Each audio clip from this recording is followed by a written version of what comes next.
responsabilidad. Una vez que entras, sabes que tienes que salir, y si sales o que sea, con los pies por delante o con una lesión terrible. Y realmente me daban miedo, eran enormes, unos animales que es una de las habilidades imprescindibles para estar ahí abajo.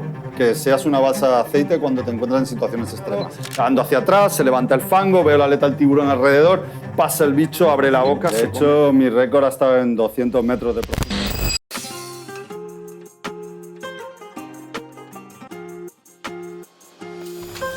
Bienvenidos al capítulo número 13 de nuestro podcast de Mazarrón al Minuto. Hoy tenemos una entrevista muy curiosa, muy interesante y vamos a conocer a un invitado que no sé si algunos conoceréis, en redes sociales se está haciendo bastante conocido por su trabajo, entre otras cosas. Bienvenido, Arístides Sánchez. ¿Qué tal? ¿Cómo estás? Hola, muy bien. Encantado. Gracias por invitarme a vuestro espacio y espero aportar mi granito de arena. Muchas gracias a ti por venir y queremos conocer tu historia. La gente ahora mismo no sabe muy bien, pero bueno, cuéntanos, primero de todo, cuál es tu trabajo principal, que yo creo que es una de las cosas que más llama la atención. También conoceremos tu vida personal un poco, lo que nos puedas contar, tu evolución dentro de tu trabajo y dentro de tus aficiones y todo esto. Pero bueno, ¿a qué te dedicas, Ari? Bueno, mayormente lo que hago en mi vida es dedicarme al mundo acuático. Soy un buzo profesional y llevo desde el 98 unos 20 y pico años de vida submarina en la que he ido especializándome hasta llegar a las máximas profundidades donde baja el ser humano, básicamente, con diferentes propósitos, digamos. O sea, tú eres de esas personas que son capaces de llegar hasta lo máximo que se puede llegar una persona dentro del agua. Sí, de hecho, mi récord ha estado en 200 metros de profundidad hacia abajo. Qué locura, ¿eh? Sí. Y eso es lo que haces un poco en tu día a día, o bueno, en las temporadas de tu trabajo.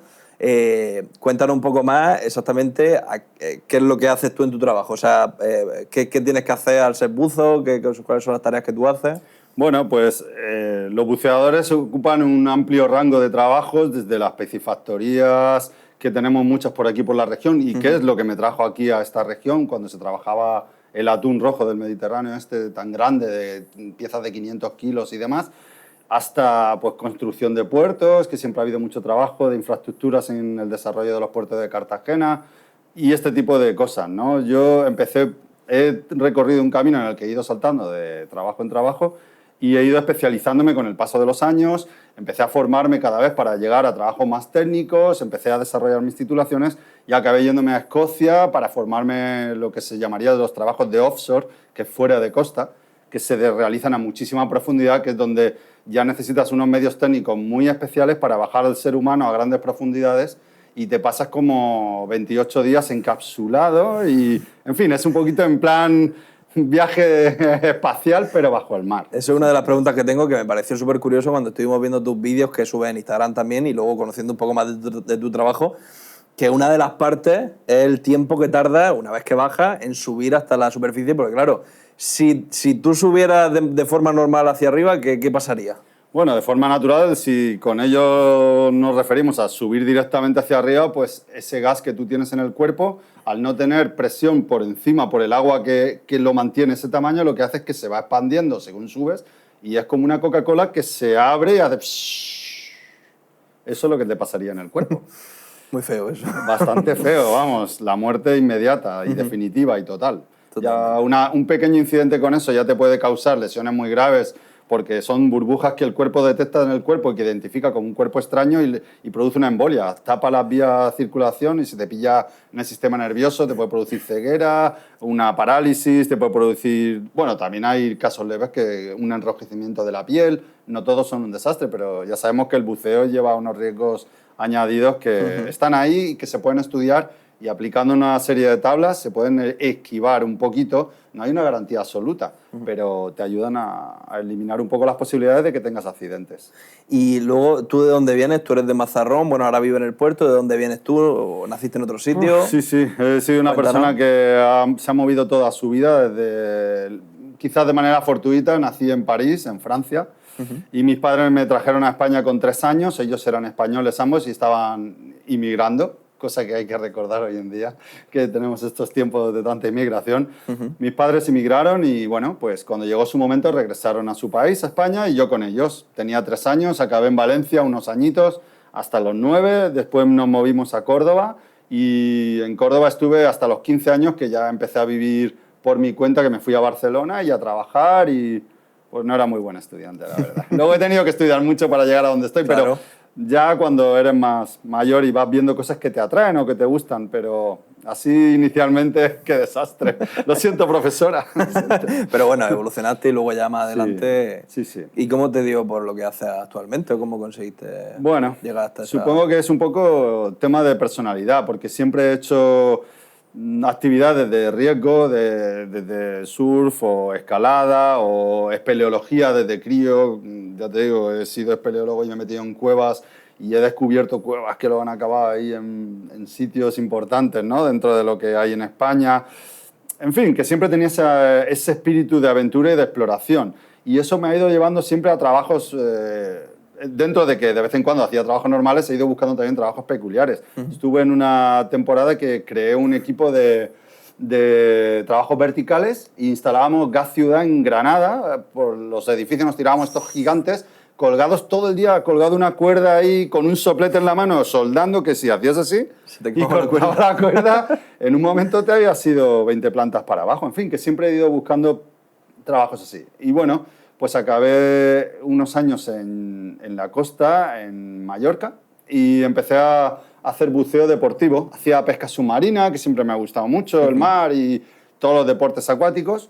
Y eso me llevó al buceo deportivo. Allí conocí a un buzo profesional que me habló de este mundo y yo dije, ¿me van a pagar por hacer algo que me gusta? Eso quiero verlo. Me equivoqué. No era como esperaba. No era exactamente así, pero la inercia existencial. Y aquí estamos. Hemos ido desarrollando la profesión hasta, yo diría que hasta el máximo nivel, porque en España, profesionales que tengan las acreditaciones que yo tengo, quizás si somos, no sé, diría unos 40 millones de españoles, pues habrá a lo mejor 20 o 30 personas con esa acreditación. Que en llegan España. a tener No creo que haya muchas más. lo que tú tienes, claro. Creo, hablo un poco de ojo, pero no hay mucha gente con las acreditaciones y eso pues te hace sentir un poco, tu ego te lo satisface, sí, ¿no? Un poco decir, bueno, yo dentro de mi pequeño universo he llegado a límites donde creí que no iba a llegar, pero bueno, entre factor suerte y factor esfuerzo, pues lo hemos conseguido, ¿no? Y ahí estamos. Y lo que te queda también, ¿no? Sí, esperemos. Todavía me quedan unos añitos que dar guerra y iremos buscando el camino, porque no hay nada marcado, ¿no? Al final, de un día para otro, los cambios de vida te pueden llevar a un sitio inesperado. Y yo siempre he sido muy adaptable, ¿no? A lo que llega, o sea que ya veremos. Pero bueno, y lo disfrutarás cada cosa y sobre todo sin miedo, porque claro, se nota un montón que es lo que tú dices, eres una persona aventurera, que no tienes miedo de subirte a la cima de un edificio, que no tienes miedo de meterte a 200 metros bajo el agua. Y claro, eso hay que valer, o sea, no todo el mundo está preparado para eso. Bueno, tú lo decías, que hay muy pocas personas con las titulaciones o lo que tú tienes. También, hombre, hay que pasar una serie de obstáculos, entre ellos factores económicos, porque el acreditarte en la profesión en la que yo estoy, que sería buzo de saturación, en España, como no tenemos industria petrolífera, pues no hay, ¿no? Entonces te tienes que ir al extranjero, ya tienes que dominar el inglés como una lengua bastante bien, no vale con que chapurrees, tienes que dominar el inglés de una manera aceptable como para poder desenvolverte luego en un trabajo bastante duro, ¿no? Y claro, estos cursos de formación pues son extremadamente costosos. Un curso de formación, uno de los muchos que tengo, que es digamos, el básico, cuesta 20.000 euros. Entonces, normalmente no tienes ese dinero, tienes que coger, ir a un banco y pedir un préstamo y apostar por ti, creer en ti y luchar luego para ir consiguiendo, porque no hay absolutamente ninguna garantía de que eso vaya a salir adelante. Tengo compañeros que hicieron el curso conmigo y adiós, desde entonces nunca han trabajado en la profesión ni han conseguido abrirse un hueco en el sector. Entonces, es un poco, pues eso, forma parte de las inseguridades que da esta profesión. Un poco te la juegas, pero bueno, al final, si lo tienes muy claro y vas a luchar por ello, pues como cualquier cosa que suponga un riesgo. ¿Y cuánto te has podido gastar tú en formación? Porque claro, si me dices que son tan costosos desde el nivel básico... Bueno, eso es que no es... Inicialmente, por ejemplo, ese curso te cuesta unos 20... A mí me costó en su época, hace 14 años, unos 24.000 euros, solo el curso ese. Ahí va también un curso de primeros auxilios que luego te piden y luego para salir a lo mejor empiezan a pedirte que si caída de helicópteros al mar, que a lo mejor te cuesta unos 3.000 euros y luego te piden antiincendios. También es muy importante tener una carrera de primeros auxilios, pero avanzado y especializado para el buceo, que te puede costar otros 2.000 euros. Luego todos estos cursos, o muchos de ellos, cada 2 años o de 2 a 4 años, se caducan y los tienes que renovar. O sea, yo ahora hace medio mes estuve en Holanda haciendo uno que es el de supervivencia en la mar, caída de helicópteros bajo el agua, que tienes que aprender las técnicas para cuando el helicóptero se gira bajo el agua poder salir sin que te dañe el rotor. Primeros auxilios también, un básico, legislación aplicada al mundo laboral donde estás. En fin, hay muchos temas que no es solo lo que te cuesta inicialmente, sino que permanentemente tienes que estar invirtiendo dinero sin saber si vas a trabajar. O sea, es que directamente no vas a poder optar a ningún proyecto si no tienes las titulaciones en regla. Entonces es una cosa... Tiene riesgo, pero bueno, al final sí, tú lo has conseguido. Sí, hasta ahora sí. Cruzaré los dedos. Y si hablamos más de tu trabajo, ¿cómo funciona una rutina, bueno, en el año? ¿Cuántas veces? Pues imagino que no es un trabajo, lógicamente, de ir con una periodicidad, sino que será por temporada, ¿o cómo funciona tu trabajo? Bueno, diferentes empresas, diferentes métodos, diferentes formas de pensar y de enfocar el trabajo. Yo soy lo que se llama un freelance, entonces no tengo un contrato fijo con ninguna empresa. Yo voy hablando con compañeros, miro en el sector, en LinkedIn, en diferentes plataformas donde aparecen proyectos que se van a ejecutar, tú contactas con las empresas y les ofreces tus servicios como profesional, les mandas tu currículum, tus titulaciones acreditando que tienes todo en orden y ellos pues te dan diferentes condiciones. En la empresa con la que he trabajado mayormente, o las dos empresas con las que he trabajado mayormente, son muy dispares. Con CCC Underwater Engineering, son una empresa que te hacen contratos de unos 3 meses, que puedes alargar hasta 5 meses, en los cuales tú estás siempre metido en el barco y en alta mar. Y normalmente haces trabajos de un mes presurizado en unas cápsulas que te llevan al mar cada día, bajo el mar cada día. Es como si fuese una pequeña nave espacial con un módulo pequeño donde se extrae sin que tú pierdas esa presurización, que siempre estás a la profundidad del trabajo que vas a ejecutar. Así no hay esos cambios de volúmenes de gases de los que hablábamos antes, de subidas y bajadas que producen ese riesgo al cuerpo y que necesitan unas paradas y un tiempo determinado.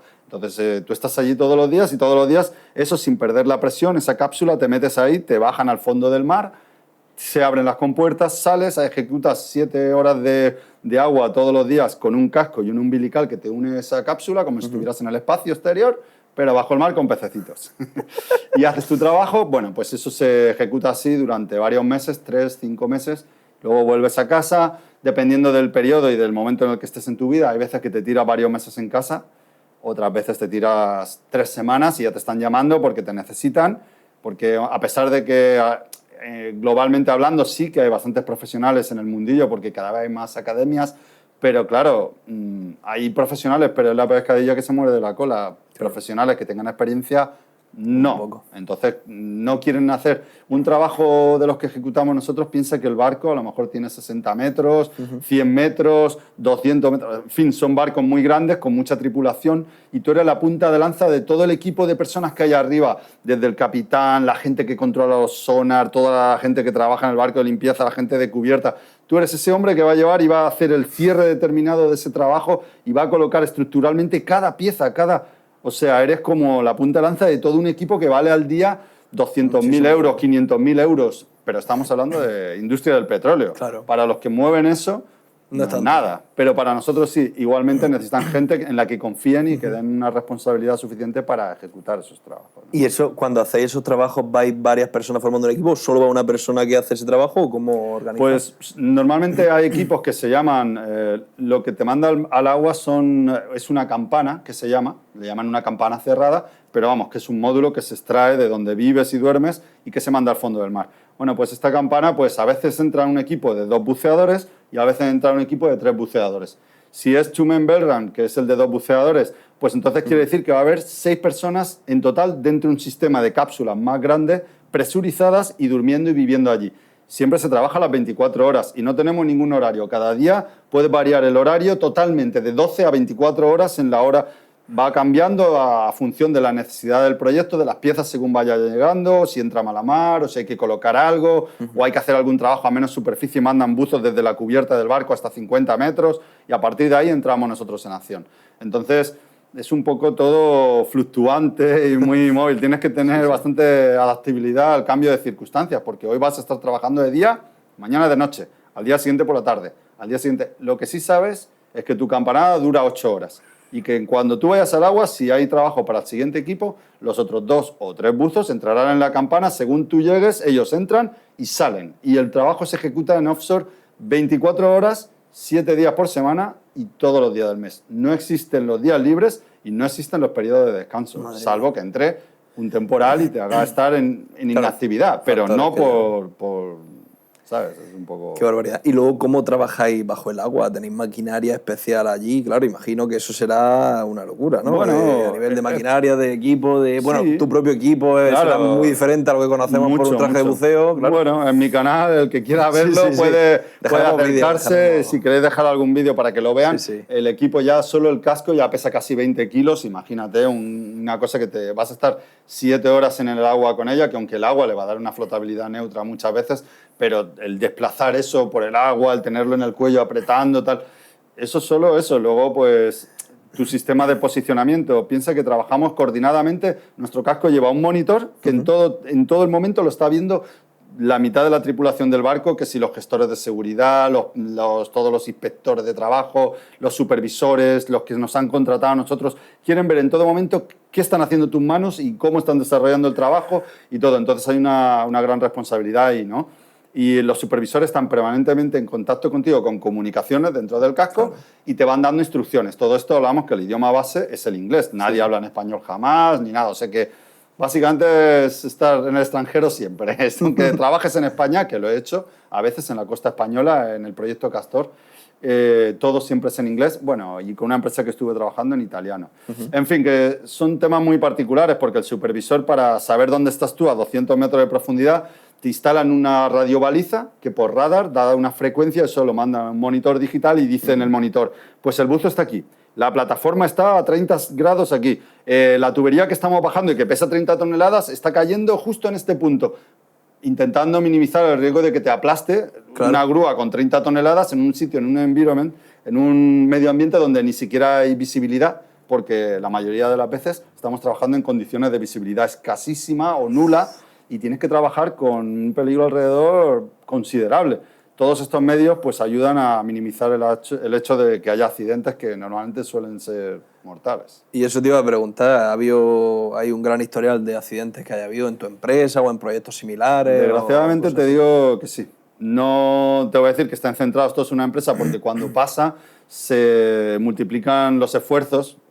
Hasta que pasa, cada día ves que hay una línea descendente en los esfuerzos de seguridad y te mandan muchos papeles. Yo firmo al día a lo mejor 10 páginas diferentes en diferentes momentos del día, que son todo para decir, te hemos dado un briefing de esto, has hecho una inspección de esto, se te ha explicado cómo funciona esta maniobra, has leído los protocolos de...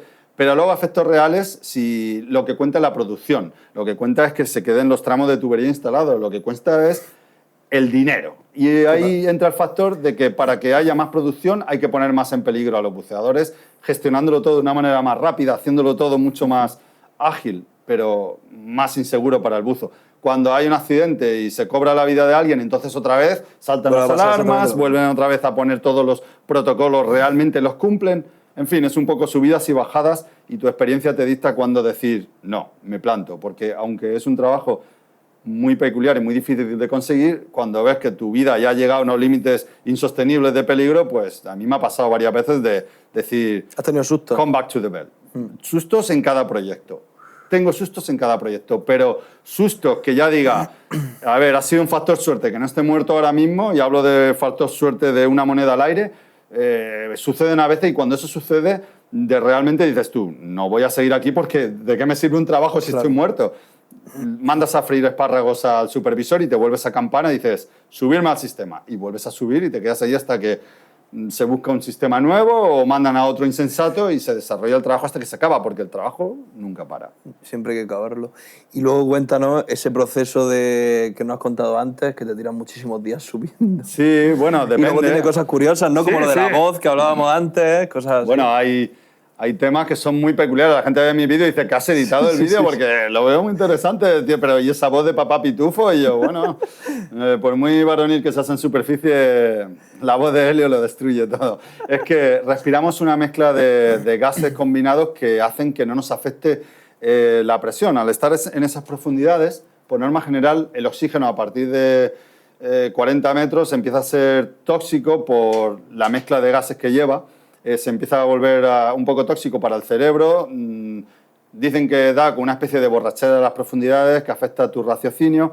Y bueno, sí, es así, te puedes adaptar, pero empieza a ser tóxico para ti. El aire que respiramos aquí, simplemente comprimido, se vuelve tóxico a partir de 40 metros y cuando llegas a los 100 metros de profundidad se vuelve venenoso. Venenoso hablo de que venenosamente mortal. Muera, claro. Te lo respiras, el aire cae en superficie y mueres, solo por la presurización. Entonces han buscado unos determinados gases, que en este caso es un porcentaje muy pequeño de oxígeno para que no te afecte, y helio. El helio hace que tu cerebro funcione con cierta fluidez, que puedas tener un ritmo respiratorio no igual, pero un poco aproximado al que tenemos en superficie, y a pesar de que tiene desventajas como el frío que produce o la subida de temperatura, porque transmite las temperaturas, tanto el frío como el calor, 7 veces más deprisa. Entonces, si empiezas a hacer algo que eso te hipercalientas a una velocidad de vértigo, y el frío igual, si estás en mucha profundidad y se pierde el agua caliente con el que nos están mandando agua a 40 grados para que el cuerpo esté todo el tiempo flotando en una superficie de agua caliente, porque morirías por hipotermia en cuestión de minutos, 3 minutos. Entonces, el helio no ayudaría nada. ¿Qué pasa? Que también las cuerdas vocales, al tener una densidad tan pequeña, las cuerdas vocales funcionan sobre la densidad del aire produciendo la voz que tenemos. Si la cambias, cambia la voz y te hace voz de pato. Voz de... Y es muy divertido al principio, pero... Como cuando chupa un globo de helio, sí, ¿no? igual como en las ferias. Y cuanto más bajas, más se agudiza. Cuando llegas a los 100 metros de profundidad, hay empresas que necesitan moduladores de voz para intentar cambiar la gestión del sonido, porque si no, en superficie no lo entienden. No se entiende. ¿Y cómo afecta al cuerpo humano estar en esas condiciones, estar con el helio, todo esto? ¿O tú estás simplemente normal, estás ya acostumbrado? Imagino que algo pasará, ¿no? O da mareo o alguna cosa. Siempre. Piensa ¿Cómo que, reacciona tu cuerpo? Hombre, en algunas cosas los futbolistas, no sé si has oído que se meten en cámaras de estas que se presurizan a 2 bares de presión, que es como meterse a 20 metros de profundidad con oxígeno y, bueno, con un grado de oxígeno y, oye, bueno, a diferentes profundidades. Y es como que les oxigenan la materia muscular y tal, y eso es bueno. Es tu amigo, el oxígeno está muy bien hasta cierto punto, pero ya cuando bajas a mucha profundidad no, porque el helio también, por la densidad tan pequeña que tiene, se te incrusta en los huesos, te desplaza los líquidos que tienes entre los huesos para que no friccionen unos con otros y se produce una cosa que se llama artralgia. Y, por ejemplo, cuando bajas a más de 100 metros de profundidad, imagínate que cuando mueves los brazos, los codos empiezan a rozar hueso con hueso y te hacen sonidos, dolor, te producen unas sensaciones, bueno, tanto los brazos como cualquier articulación del cuerpo, caderas, tal, y eso produce una fricción, un desgaste. Luego, con el tiempo, el líquido va retomando otra vez su posición y vuelve, pero te produce dolor considerable durante bastante tiempo. Y luego, pues, a muchos niveles, este trabajo es muy erosivo, ¿no? Te produce mucho desgaste. Qué locura. De todo. A nivel pulmonar, a nivel de oídos, de tímpanos, estar todo el rato compensando y haciendo que se mueva el tímpano para equilibrar las presiones en el oído interno. Entonces, eso los endurecen y pierdes oído. Te puede hacer de todo. En fin, es que tiene una lista de problemas fisiológicos a largo plazo. A corto plazo, aparte de que tengas un accidente hiperbárico por una subida sin respetar los ascensos, no te va a hacer nada grave, o por norma general a la gente no le suele hacer nada, pero a largo plazo sí que produce un desgaste. De hecho, ves a los buceadores.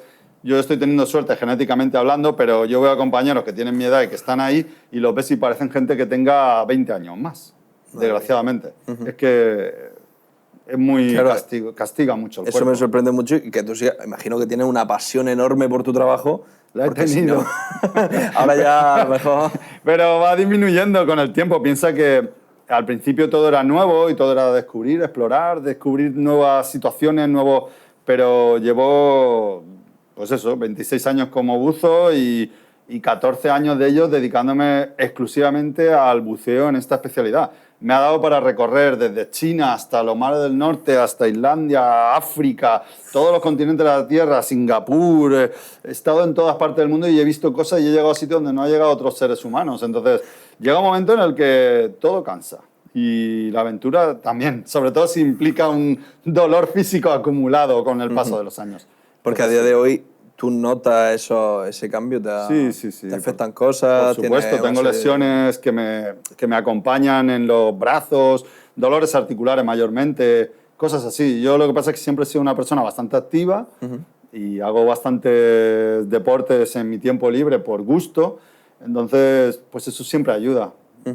Los hábitos habituales, alimentos sanos y hacer un poquito de deporte sin obsesionarte y bueno, eso ayuda. Pero sí, creo que fundamentalmente también es la genética, ¿no? La genética juega un papel fundamental en estas profesiones.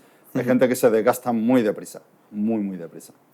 Y luego aparte, bueno, este es tu trabajo principal, pero luego entiendo, ¿tú en tu tiempo libre sigues buceando o ya, claro, es tu trabajo y al ser tanto esfuerzo y tanta... Sí, bueno, a veces me lo tomo un poco como un preentrenamiento a los proyectos, porque piensa que si me tiro un mes o me tiro 2 meses en casa, el cuerpo se acostumbra a estar andando, no estás aleteando, no se utilizan los mismos músculos y cuando vas al mar y de repente te exigen que estés 7 horas en un sitio que a lo mejor no estás en el fondo. Hay trabajos que los desarrollamos al fondo y estamos andando sobre el fondo sin aletas, pero hay muchos que se desarrollan en la construcción de conductos que bajan desde lo alto de la plataforma y tienes que estar aleteando permanentemente, utilizas magnets, cabos, cosas, pero permanentemente te vas a desplazar, tienes que moverte y tal. Es físicamente durísimo y tienes que estar ahí, es que nadie lo va a hacer por ti. Eres tú el que va a estar ahí y por mucho que lo pasen mal, eres tú el que va a estar ahí esas 7 horas. Entonces, cuando llego a casa, pues a veces pues intento mantenerme cerca de... A lo mejor no hago buceo con botella, quizás no todo lo que debería, pero sí que hago apnea y pesca submarina y me voy al mar a bucear o a nadar. Sí, intento mantener esa conexión un poquito, porque sé que luego los cambios son muy drásticos cuando llegas allí.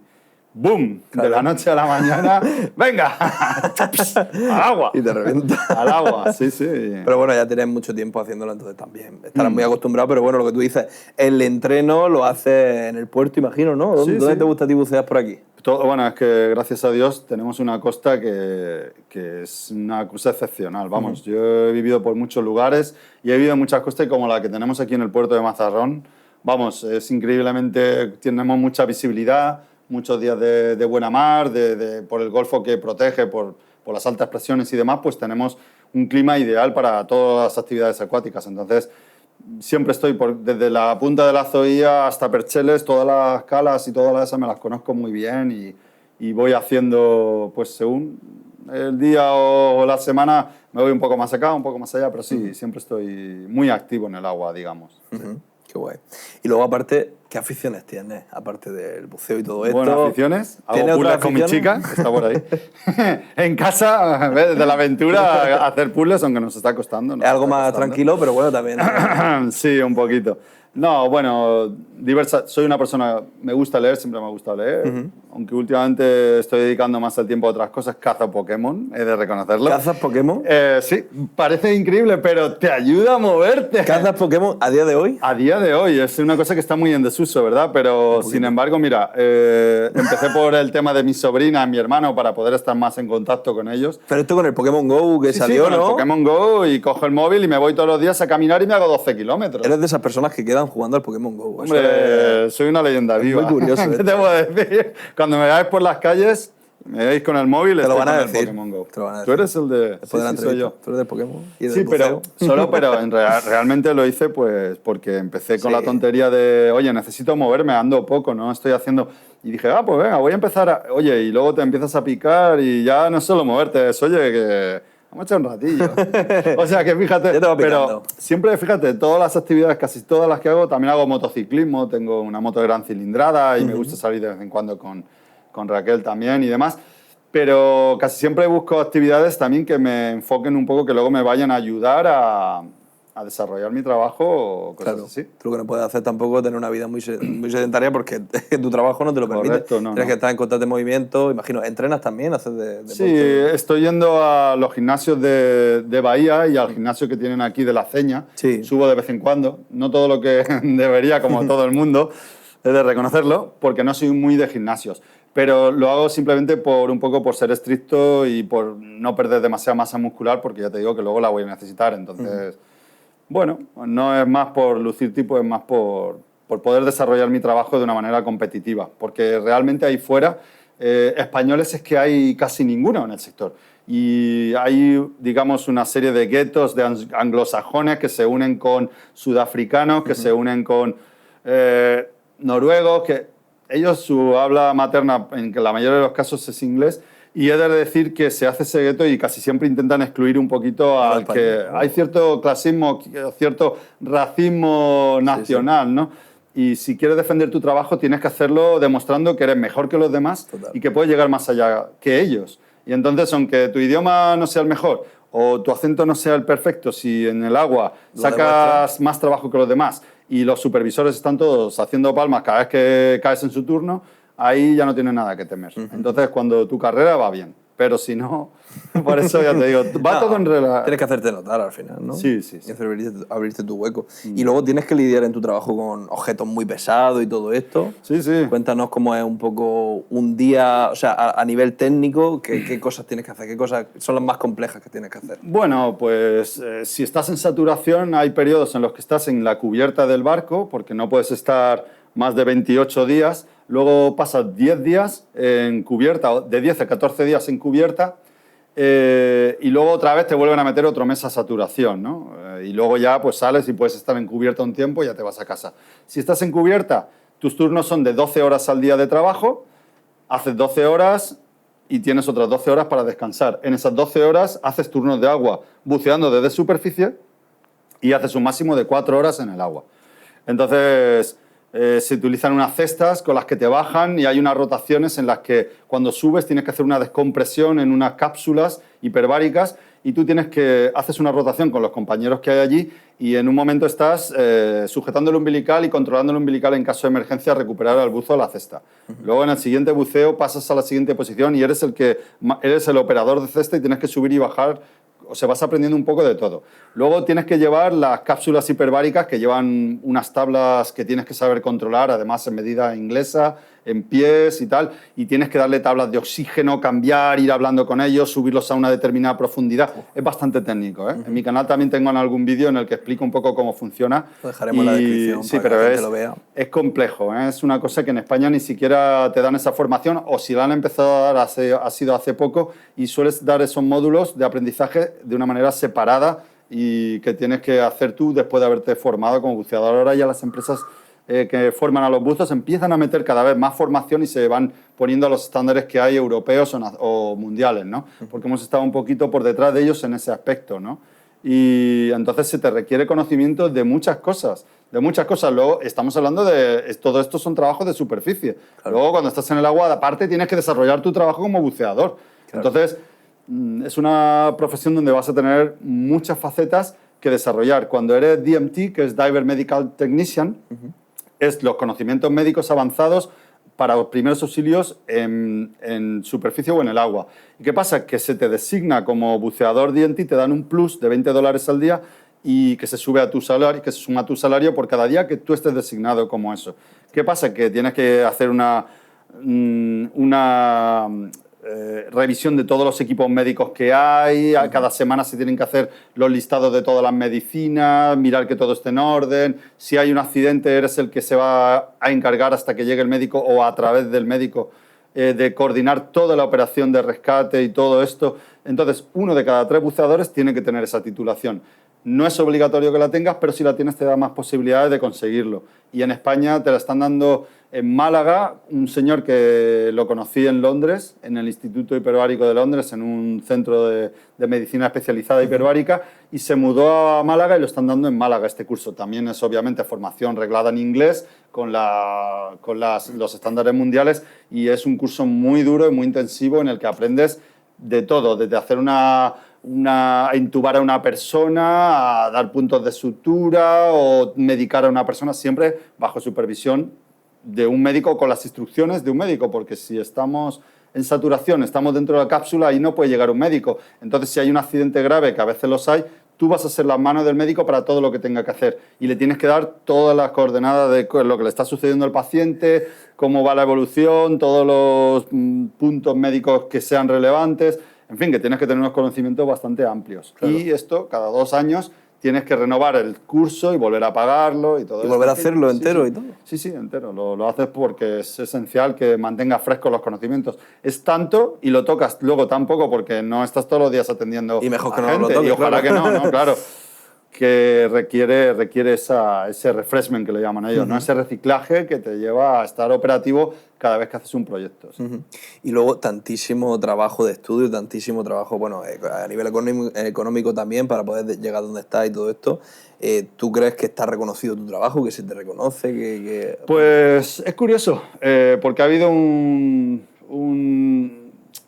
incremento en el número de buzos a nivel mundial altísimo, dado que las academias antes eran muy poquitas y estaban todas relacionadas pues, con los sistemas públicos y demás, y ahora lo que pasa es que hay mucha academia privada que forma rápido a los buceadores y obtiene un beneficio bastante alto, miles de euros por la formación de cada buceador, pero lo hacen así. Sacan a los buceadores como si fuera, como no está arreglado, entonces o no tienen digamos, una reglamentación que sea la adecuada. Sacan buceadores cada mes, les vende la película de que van a tener trabajo y es mentira. Hace poco hubo, creo que en Telecinco, hubo un documental que le escribía a la directora para decirle, están ustedes transmitiendo una información muy errónea y llevando a mucha gente a hacer una formación que luego no van a tener salida laboral.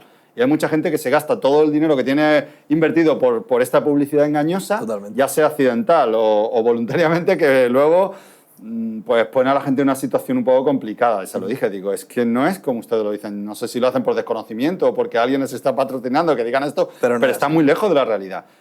Tú piénsalo, ¿cuántas obras hidráulicas hay alrededor cuando vas por el mar? O cuántas... Hay muy poco trabajo y no hacen nada más que sacar buzos. Eso a nivel mundial incrementa el número de buzos y ¿qué hace? Que se te vea como una persona ya cada vez menos especializada, a pesar de todo lo que te exigen saber y desarrollar. Y tanto. Y te ponen al lado de personas que solo hacen una cosa en concreto, pues controlar un monitor de posicionamiento en un... que no le quito mérito, cada persona pero se que forma. No tiene nada que ver con lo tuyo, pero tú te arreglas la vida, te tienes que formar, tienes que estar trabajando en idiomas que no son el tuyo, tienes que estar todo el rato por ahí fuera, que se te paga, pero no te pueden quitar el mérito, pues te lo están quitando, porque cada vez baja más en la escala social en la que se te interpreta en el barco y cada vez estás como el último escalón, Entonces... Es muy triste ver que en el paso de los años, hace 15 años, yo cuando iba a un barco, vamos, faltaba que se cuadraran. Era, ahí llega el especialista, no sé qué. Y ahora, oye, que llegue comida al barco, pues los buzos que están en cubierta, mandarlos que hagan una cola, que vamos a cargar 1 tonelada de cajas de comida que hay que... Y es cierto, eso no es una exageración, es que está pasando, ¿no? Entonces, pasa por lo que y es por lo que es, ¿no? Porque hay una sobresaturación en el mercado de personas que trabajan, sobre todo de gente que viene de países de tercer mundo, hindúes, gente de países como Filipinas, sobre todo hindúes. Se van a países como Francia, en el IMPP, que hay una academia que es muy conocida, les dan las titulaciones simplemente por pagar, porque luego llegan y no saben los pobrecillos hacer ni la O con un canuto, en la mayoría de los casos. Son gente que no tiene una formación, que no tiene una experiencia, han llegado ahí sin saber nada, pagan los cursos, les dan las titulaciones y venga, al agua. Y claro, luego llegan los supervisores y ven que no son capaces de desarrollar ni los trabajos más simples. ¿Qué pasa? Pues que dicen, el chavalito ¿cómo se llamaba? Ari, sí tú, el español, al agua. Y al agua un día, otro día, otro día. Todos los días vas al agua en posición de ellos. ¿Por qué? Porque ellos no sacan el trabajo y tú sí. Entonces, o sea, que te supone, por un lado, que te quita prestigio a tu trabajo y a tu profesión y, aparte, que te da más trabajo incluso. Por eso, de cara al futuro, pues hay que ir mirando otras opciones. Sí, eso, no sé si nos puedes contar algo de qué tienes pensado en un futuro. Sí, mira, en Barcelona hay una academia que se llama QStar, que es una academia también reconocida por la HSE, que es un organismo mundial, vamos, que marca unos estándares de profesionalidad y de seguridad y demás, que está reconocido por la INCA a su vez, que en fin, son organizaciones que es lo que le da prestigio a esto. Bueno, pues esta academia dan unos cursos para pilotar lo que se llaman vehículos sumergidos. Son unos vehículos que parecen como si fuese un pequeño robot submarino y que está unido con un umbilical al barco. Sí. Tú los puedes operar a miles de metros de profundidad con diferentes sistemas y tienen desde brazos que hacen maniobras muy complejas hasta grabaciones, inspecciones, recuperación de objetos, de todo. Los hemos utilizado desde cuando estuvimos en Barcelona ahora hace unos años, que estuvimos rescatando el Five Farnell, creo que se llamaba, un pequeño barco pesquero que colisionó con un carguero en la entrada del puerto de Barcelona y se hundieron a 160 metros de profundidad.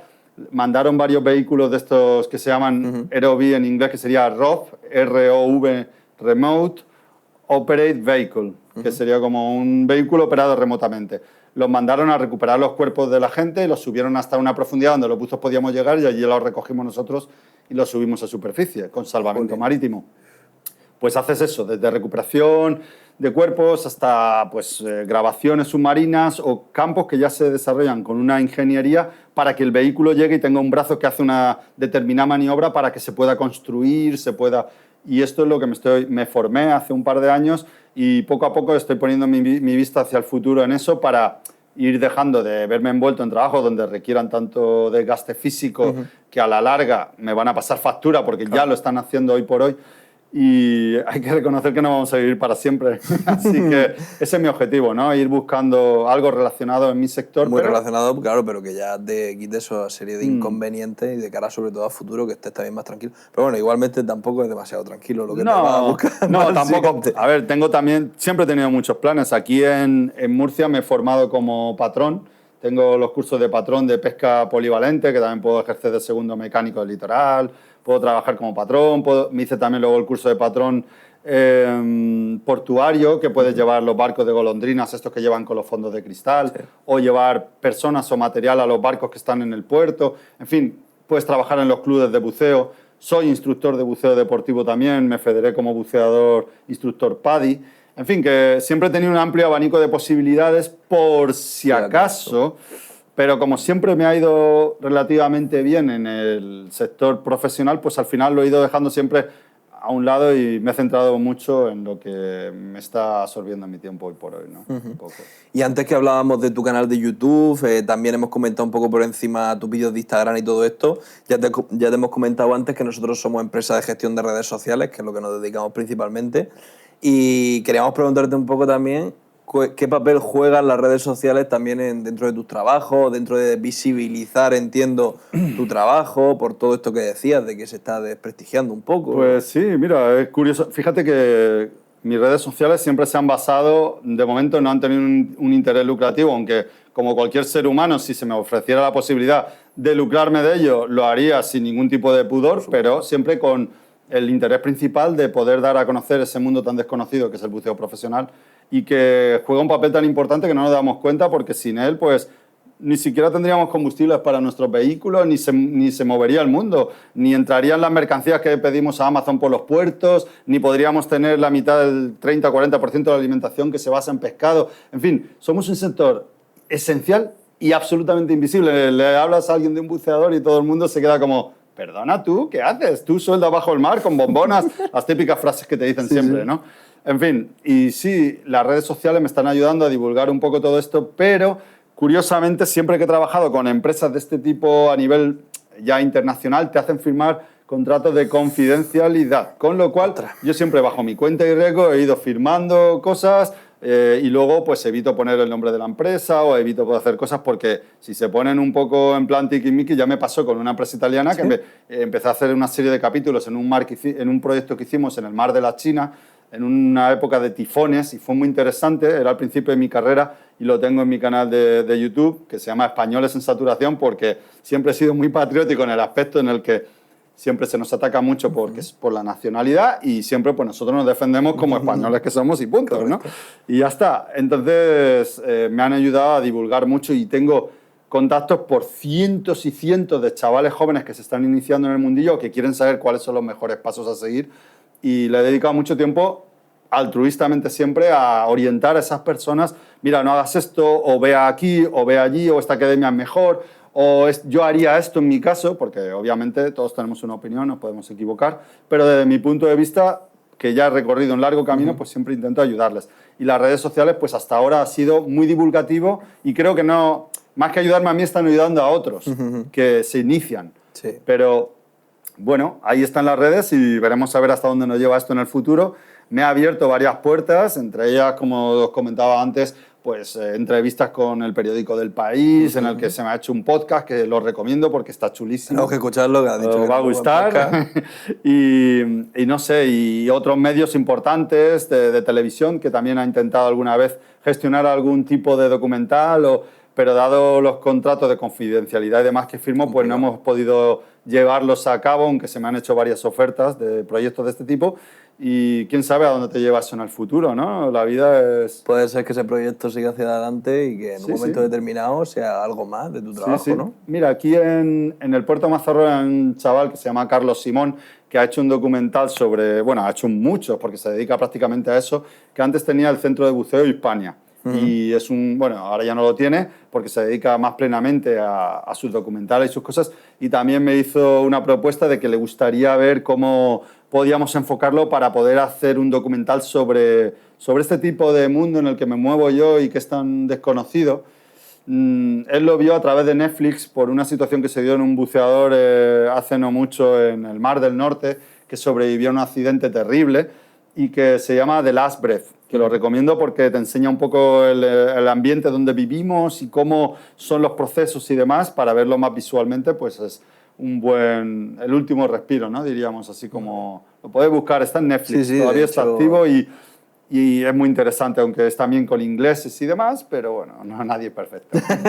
¿Qué vamos a hacer? Pero bueno, al final es que algo súper llamativo lo tuyo, como para un documental, para lo que sea. Sí. Y sobre todo para documentarlo, o sea, yo es lo que te dije, que estuvimos viendo tus vídeos y venga, pasa uno hacia otro, o sea, es que engancha muchísimo. Engancha, ¿verdad? Sí, porque es una cosa muy curiosa, muy llamativa, que no conocemos, que al final te llama la atención, ¿no? Hombre, el llegar a esa profundidad, a ver la luz, las atmósferas, cómo se ve, ¿no? Como la visibilidad que hay, las atmósferas que se crean que parecen de Blade Runner, ahí totalmente de ciencia ficción, ¿no? Las luces cómo entran, los colores que se forman, la vida marina que hay alrededor, que siempre está ahí, porque no hay que olvidar que somos visitantes en un mundo en el que somos invitados y vamos de paso.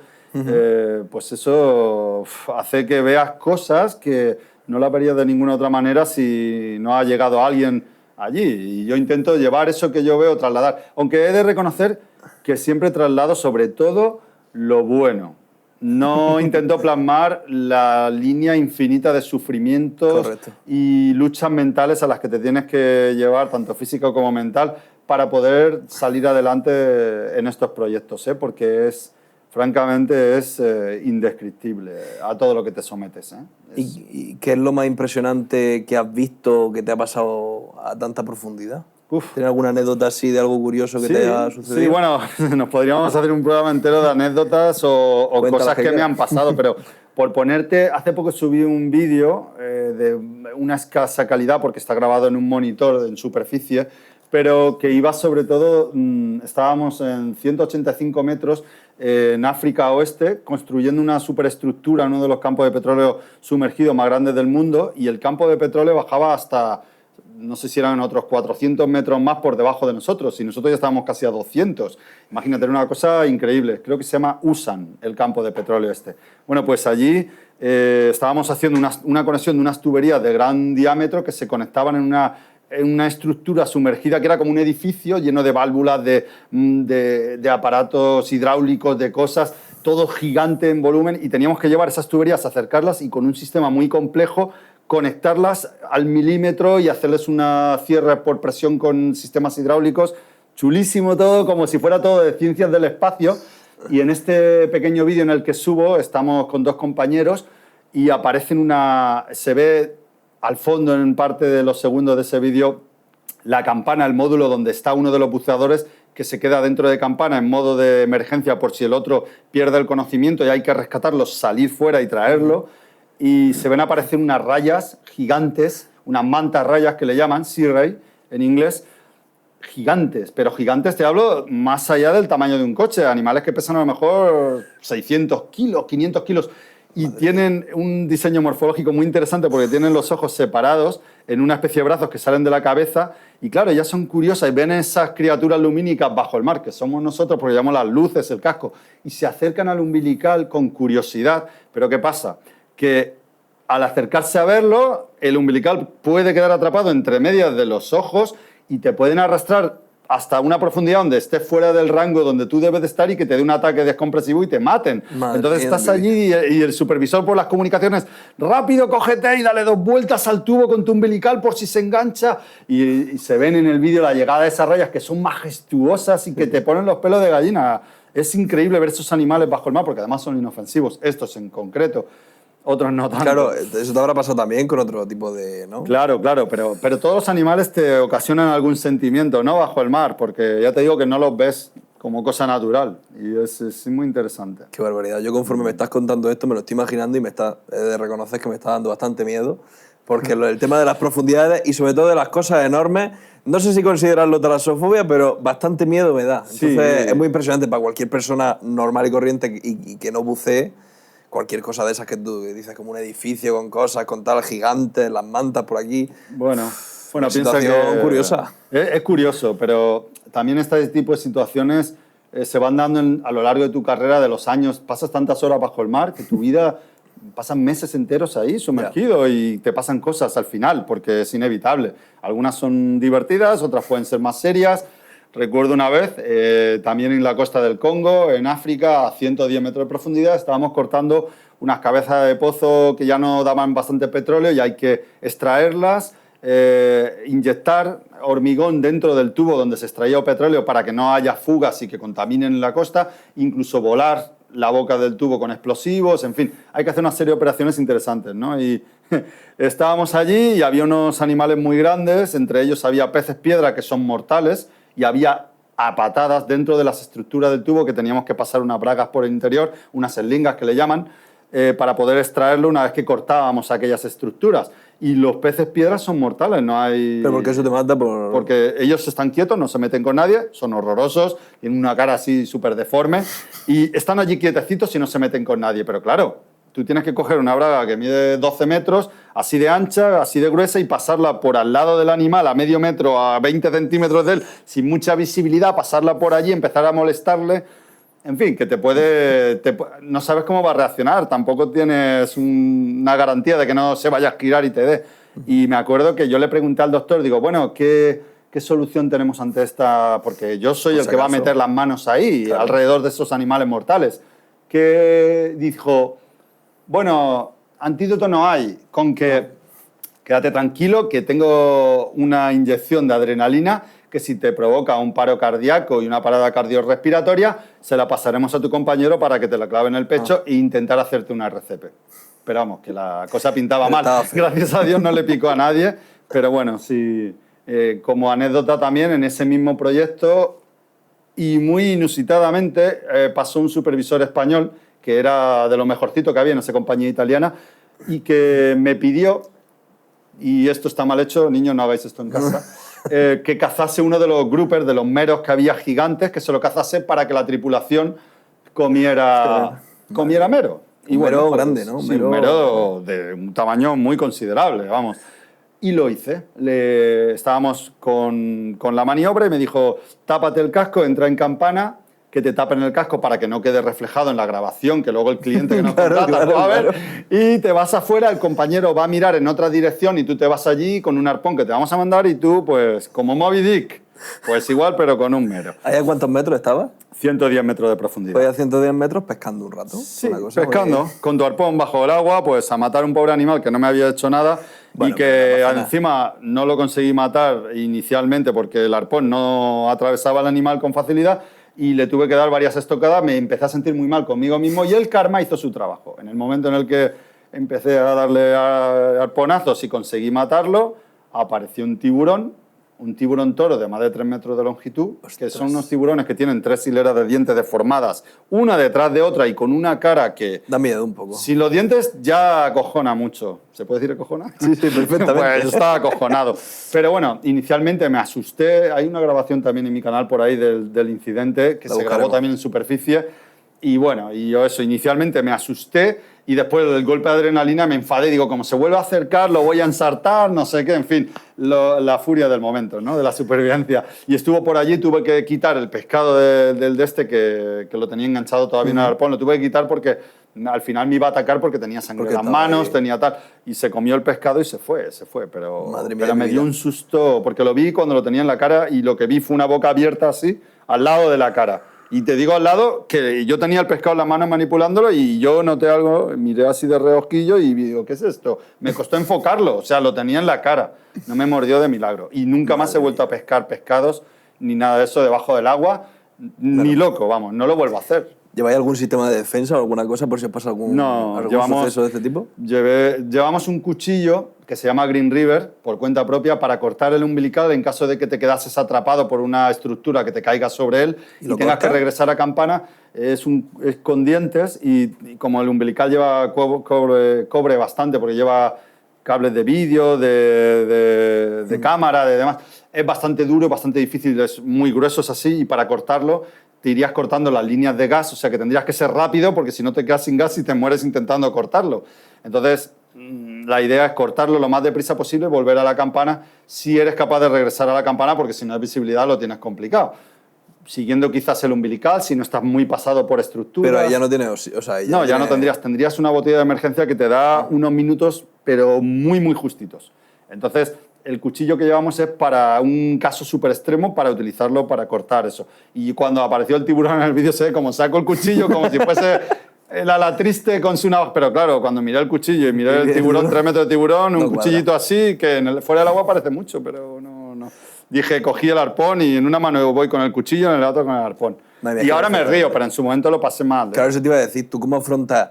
Bueno, yo imagino que tienes que tener una paciencia enorme ya para el tema de lo que tarda, los procesos que son larguísimos, y luego aparte, ¿cómo afrontas el miedo ante todas esas situaciones? Y luego, ¿a ti no te imponen las cosas que tú ves ahí abajo? Sí, pero eso es una de las habilidades imprescindibles para estar ahí abajo, que seas una balsa de aceite cuando te encuentras en situaciones extremas, porque si no, nos vemos en situaciones tan adversas a veces que si no eres una balsa de aceite perderías el control y harías una locura y tú mismo te acabarías contigo mismo saltándote alguna de las normas de las leyes físicas o de gases o pondrías en peligro a tus compañeros. Entonces la gente que llega a esta profesión tiene que ser una persona que los supervisores confíen en ella y que digan, no, este tío, aunque la cosa esté muy mal, se va a mantener calmo hasta el último segundo y ya está. Y entonces, por ejemplo, en el caso este del tiburón, hubo el momento el incidente del ataque en las manos, tiro el pescado, ando hacia atrás, se levanta el fango, veo la aleta del tiburón alrededor, pasa el bicho, abre la boca, se come el mero de un bocado sin ni siquiera masticarlo, luego se empieza a acercar a mí, que es cuando ya tengo el golpe de adrenalina, me acerco yo hacia el tiburón con el arpón diciendo, le voy a dar, y él, en el cambio de actitud que ve en mí, se da la vuelta y se empieza a alejar. Madre Dios. ¿Qué pasa? A los 2 minutos después, continuamos con el trabajo. El tiburón está ahí, vive ahí, él es su casa. Pero tú continúas con el trabajo y tienes que poner tu mente en el trabajo que estás desarrollando. Te quitas eso, te olvidas del episodio del tiburón y sigue trabajando las 5 horas que te quedan de agua. Y hay un tiburón alrededor que está oliendo sangre. O sea, no es impensable que te pudiera acercar y darte un bocado en el brazo o algo. Pues no, tú estás ahí y tienes que retomar tu trabajo y continuar trabajando. Y ese es el proceso. Por eso te digo que... balsa de aceite. Si al tiburón le da por atacarte, te ataca y ya está. Te ataca y ya está, uno menos, ya está. Ya seguí. Madre mía de mi vida. Muy impresionante tu trabajo. Y ahora que hablábamos de esta capacidad que tiene que tener cualquier persona que se dedica a esto, y que hay muy pocas, tú todo el tiempo que llevas haciendo este trabajo, ¿has conocido personas que a través de contarlo, a través de redes, o no lo sé, que hayan querido hacer lo mismo que tú o seguir ese proceso hasta llegar hasta donde has llegado tú, o directamente no has conocido a nadie que quiera hacer lo mismo que tú haces? Que yo haya tenido como pioneros por delante mía, nunca. Fue una cosa más bien, conocí a un chaval cuando ya llevaba 10 años trabajando y ya había escalado mucho en el escalafón de buceo y había empezado a hacer trabajos internacionales y cosas, pero dentro de empresas españolas. Ya había hecho algunos buceos con campanas abiertas, no de saturación, que son unas campanas que te bajan y luego te suben y en 8 horas llegas a superficie. En fin, no eran pasar meses enteros bajo el mar en cúpula cerrada ni cosas de estas. Entonces ya había llegado a un nivel técnico bastante alto y conocí a un chaval, muy buena persona, argentino, que me habló de una convalidación de las acreditaciones que yo tenía en España tratadas por el sector escocés, que te abría la puerta a diferentes proyectos ya a nivel internacional, con aire también, de buzo de aire, pero convalidando. Cuando me fui a Escocia, me formé otra vez como buzo de aire en Escocia, fue cuando vi en la academia de Fort Williams, vi aquellos módulos submarinos y aquellas cosas que dije, pero ¿y todo esto qué es? Porque parecían cosas del espacio, es que eran unas cosas muy peculiares. Y ya me explicaron pues, que había una cosa relacionada con el buceo, que era el buceo a profundidad y todo esto.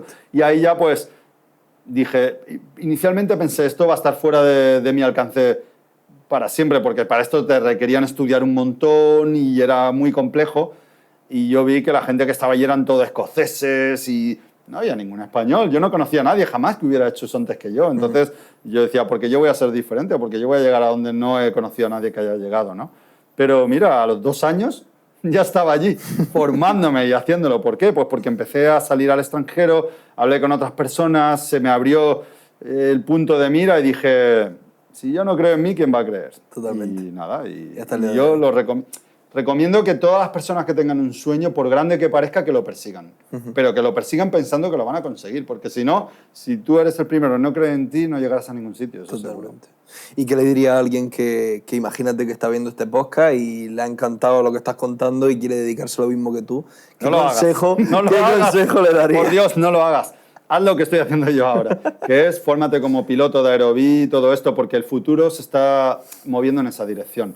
Los pilotos de aerobí solo tienen que estar detrás de unos monitores, que también tienes que estudiar un montón, tienes que saber un poco de hidráulica, de electricidad, de muchas cosas técnicas, y luego aparte saber pilotar el vehículo, saber de las operaciones, saber de las estructuras y un montón de protocolos, ¿no? Es caro también, para formarte el curso vale unos 12.000 euros en el QStar, o 10.000, 12.000 euros más o menos, y tampoco te dan garantía de trabajo, pero bueno, si tú crees en ti, como digo yo siempre, pues va a ser un pie al futuro y eso. Luego en Europa esos trabajos te pueden llegar a pagar hasta 400 euros al día por trabajo desarrollado sin poner en peligro tu vida y con un futuro prometedor donde llegas al barco y todo el mundo otra vez se vuelven a cuadrar. Aquí viene el técnico del aerobí. No lo llamáis para nada que no sea su trabajo y está bien mirado como un técnico. Entonces, vas a conseguirlo antes. Vas a ser una persona que va a vivir muchos años y con más salud y no vas a poner en peligro tu vida. Yo lo digo de verdad, he pasado por mucho, te expone a no estar cerca de tu familia durante toda tu vida, estás siempre viajando, estás siempre por ahí. Cuando eres joven piensas que todo el monte es orégano y crees que viajar va a ser lo más, pero también hay que tener una parte en la vida en la que puedas tener hijos, puedas tener tu familia, puedas desarrollar una vida que no sea solo trabajo. Y este trabajo pues es demasiado exigente. Y yo no lo recomiendo nunca a la gente que se haga ni buzo profesional. En España el sector ni siquiera tenemos coeficientes reductores. O sea, ahora han puesto un 0,10, creo, algo así. La gente que trabaja en las oficinas, en la Casa del Mar, tiene un 20, un 30% de coeficiente reductor. Están así en una computadora. Y yo que me he pasado 20 años de mi vida bajo el mar, tengo que llegar a los 65 años para jubilarme, trabajando en una profesión en la que estás a grados bajo cero, exponiendo tu vida tal. ¿Tú te crees? O sea, ¿cómo te voy a recomendar que hagas algo que yo he visto que no? Es muy romántico, es muy tal, pero no lo recomiendo. Aún así, si eres cabezón y quieres seguir ese camino, pues ya sabes, háblame por las redes sociales y yo te daré 4 consejos. Pero hay que empezar directamente por el sector internacional, que hay más medidas de seguridad, está mejor pagado y, desgraciadamente, que en España, y hay más salida laboral. ¿Y para ti, qué significa bucear? ¿Qué sensación te transmite? ¿Por qué? ¿Por qué el buceo? ¿Qué es lo que te aporta a ti o te ha aportado en tu vida? ¿El estar debajo del agua te da libertad? ¿Qué te da? Bueno, en mi caso fueron retos. He sido una persona que siempre ha querido llevar allá pues, el reto personal de ir un poquito más allá de lo que llegan los demás. Supongo que tengo el espíritu ese de los conquistadores, de que habrá detrás de... Totalmente. Se podrá bajar 1 metro más, se podrá llegar un poco más, se podrá subir esa montaña. Siempre he tenido ese espíritu, ¿no? Y para mí era simplemente ir avanzando en los retos del día a día, en mi profesión y llegar un poco más lejos de lo que lo hubiera hecho nadie, ¿no? Y estar ahí, pues, a veces te da paz. A veces te da paz estar ahí en lugares, esa sensación que recuerdo, mira, estuve en un proyecto, en el proyecto Castor, y estuvo muy bien. En el Mediterráneo, otro de los proyectos que hice fue en Casablanca, que es una plataforma que hay a menos 165 metros de profundidad, y bajamos con un equipo. Esa fue la primera saturación que hice, de hecho, en el Mediterráneo, en España. Y bajé allí y era el único buzo que salió de la cúpula, de la campana esta donde salimos. Y cuando yo me vi allí en la inmensidad del mar, en una superestructura que había, rodeado de congrios que parecían, bueno, como postes de teléfonos. Había peces inofensivos también, pero de un tamaño sobredimensionado, gigantes. Había langostas que ni siquiera las quería mirar con el casco por si los italianos me decían, cógela y mándanosla para arriba, porque realmente me daban miedo. Eran enormes, unos animales que... Y eran inofensivos, pero del volumen que tenía decía... Que eso te queda miedo. Te sientes en otro planeta.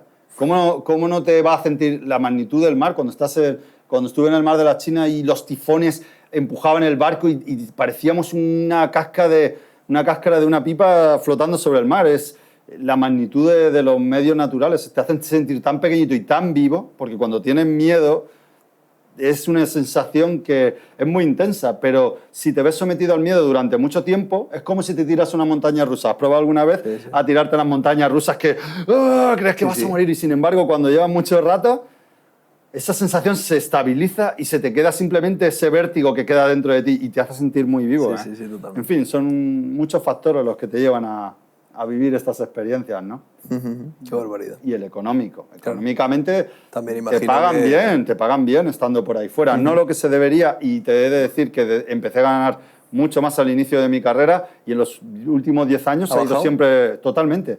O sea, cuando más he ganado ha sido siempre al principio de mi carrera y en los 26 años jamás ha habido un repunte de subida, siempre ha ido en disminución, en disminución, en disminución. Va acorde a la sobresaturación de buzos del mercado. Lo que hablaba antes, ¿no? Claro. Y que al final, esto va por proyecto, imagino. Tú cobras por proyecto, lo que tú decías, tú eres un freelance al final, ¿no? Totalmente. Por eso te digo que si crees que vas a poder superar todas las pruebas a las que te somete este trabajo, por lo que siempre hablan que no es verdad, las cifras que dan por ahí, no, es que los buzos ganan 1.000 euros al día, no sé qué. Ya te digo yo que no es verdad. Y que si alguien gana 1.000 euros, pagará luego 400 en impuestos y otros 300 luego en renovar sus cursos en los hoteles, en los aviones, en los desplazamientos. O sea, que no es solo todo lo que reluce. No lo es. Y encima, ya te digo, no tienes nada que te cubra para el futuro. Claro, está bien contarlo porque la gente eso no lo sabe. Muchas veces ve, ¿no? Este gana muchísimo dinero, pero luego no ven todo lo que se tiene que invertir, que luego aparte te quitan un montón. Se va yendo, al final se te queda la raspa del pescado. Como digo yo, es muy bonito en el cuadro, pero la chicha se ha ido por el camino. Y no conozco ningún buzo que se haya retirado joven porque ha ganado mucho dinero trabajando y ya te puede dar una idea de que esa es la realidad del sector. Sí, a corto plazo ganas un buen dinero, como cualquier profesión que pueda ganar dinero, pero un chef en un hotel va a ganar más dinero que tú y no se juega la vida. Por ponerte un ejemplo, ¿no? Sí, lo que más tiene tu trabajo es ese factor de riesgo que tienes, que es enorme. Y que al final, por muy bien pagado que estés, que no... No, lo haces por pasión, lo haces porque hay algo dentro de ti que te lleva a situaciones que son un poco vertiginosas. No lo haces por el dinero, porque el dinero, ¿de qué te sirve si a lo mejor no llegas a contarlo?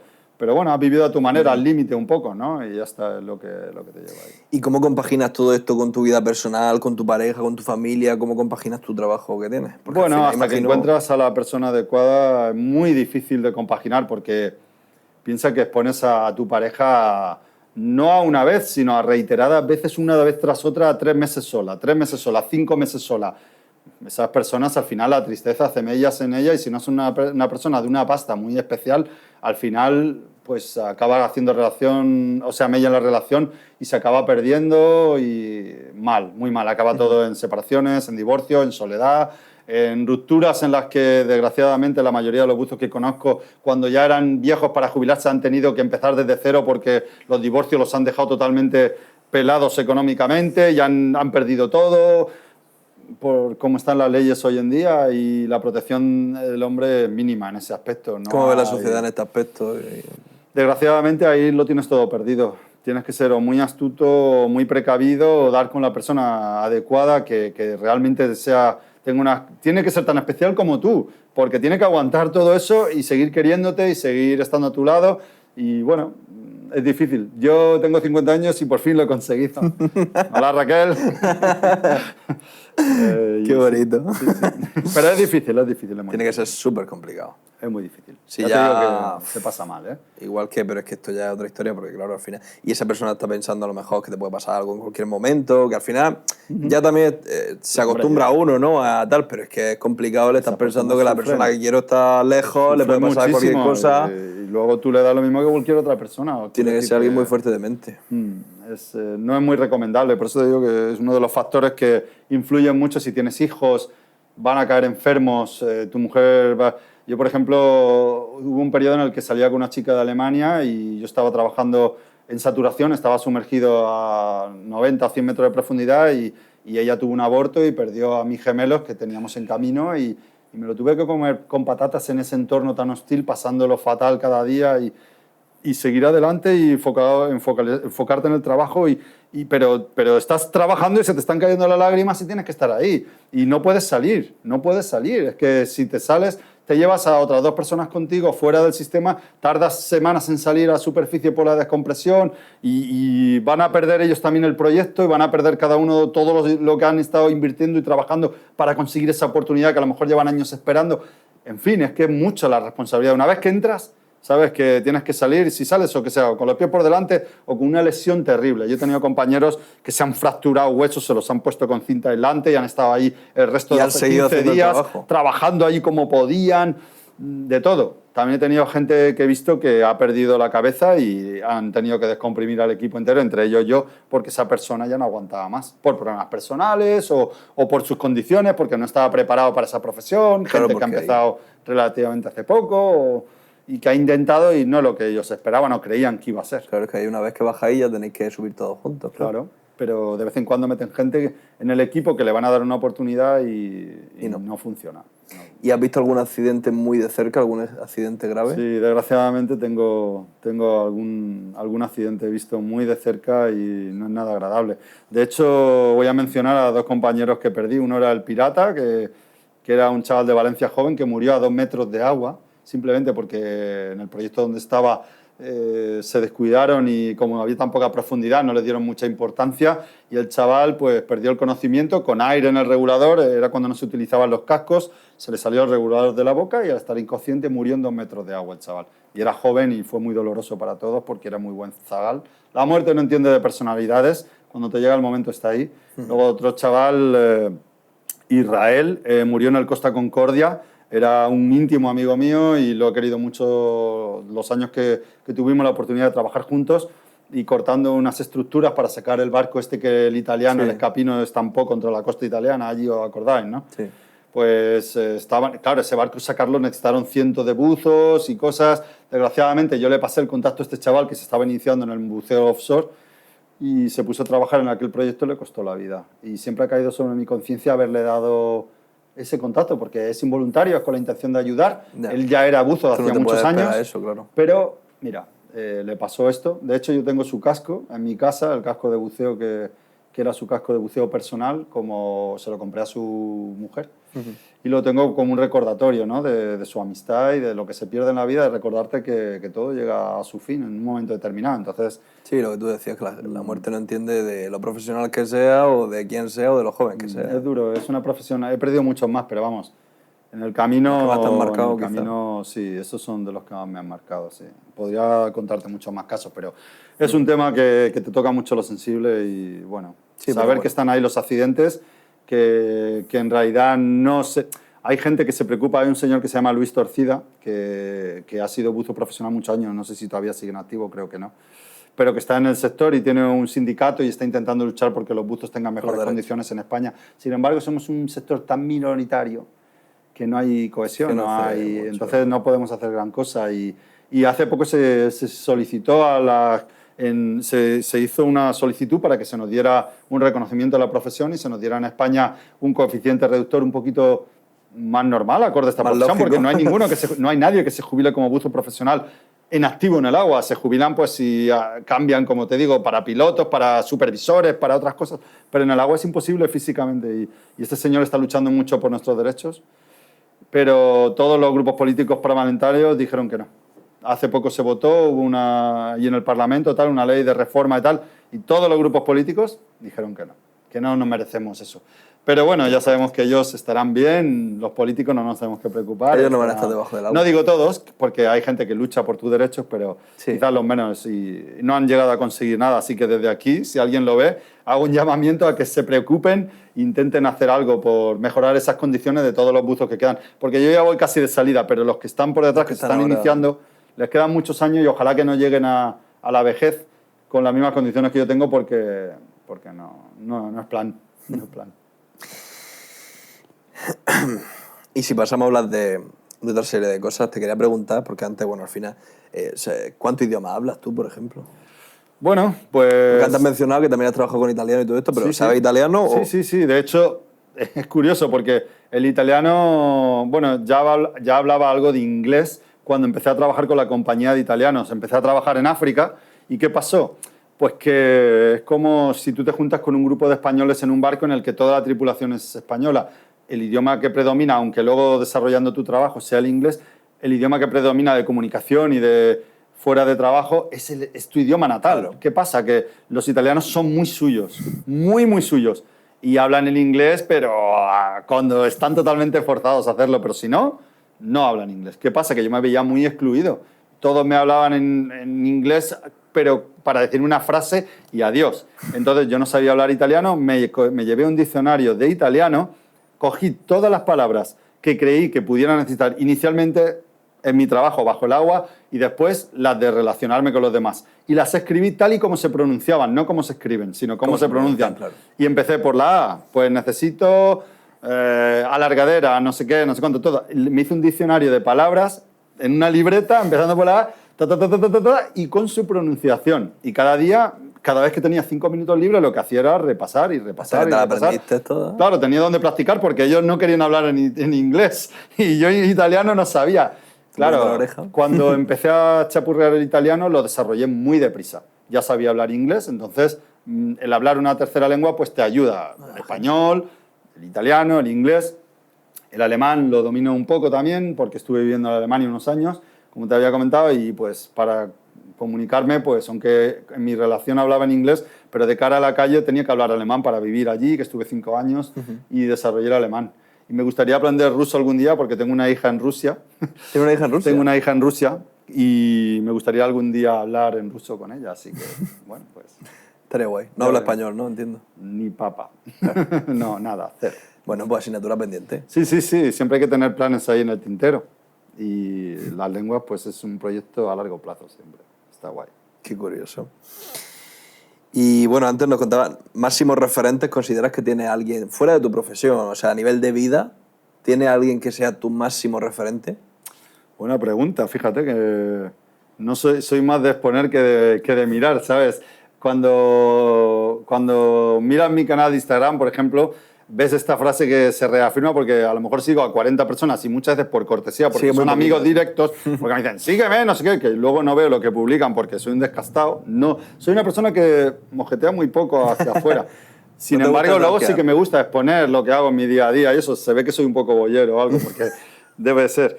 No sé, por ejemplo, te voy a decir una persona que me gusta mucho y que me identifico mucho con su forma de pensar, con su forma de hablar y con su forma de todo, ¿no? Que es Arturo Pérez Reverte. Arturo Pérez Reverte para mí es, vamos, me encanta cómo habla, cómo enfoca los temas políticos conflictivos que nos preocupan a todos en el día a día, hoy por hoy, y cómo enfoca la personalidad de cómo hemos sido y somos en realidad los españoles y cómo me gusta mucho y me identifico mucho y también he hecho mis pinitos escribiendo y eso y siempre he intentado emular un poco a Pérez Reverte y he tenido mis pequeños triunfos en ese sector, ¿no? Escribiendo. No descarto que algún día también intente escribir un poco y coja todas estas historias que he ido publicando en corto y haga un libro. ¿Sigues escribiendo a día de hoy?